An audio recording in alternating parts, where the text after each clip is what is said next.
boss, ito na yung isa nating bago, yung ating F17 V2 na tan na WE made in Taiwan syempre. Ayan, napakaganda ng design guys as you can see. Okay, so lapit ko lang muna sa inyo para makita nyo yung details ng design ng F17 V2.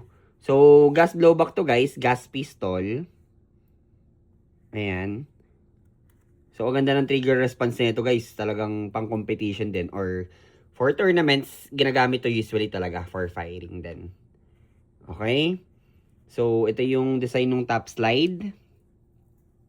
Yan, para may mga diamond. Tapos, naka-fiber optic sight yung kanyang front sight.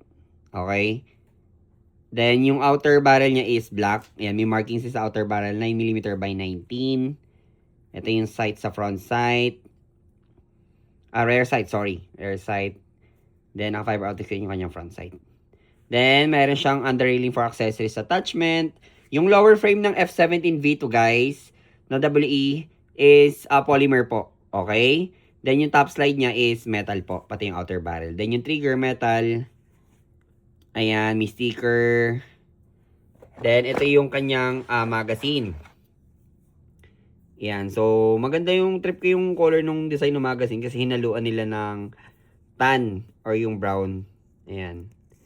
Dito ilalagay yung BB pellets. Ayan. So guys, message lang kayo sa Facebook page natin ha. So ingat lang kayo kasi may isa lang yung page natin sa Facebook, okay? Yung Kuya Kurt Airsoft lang.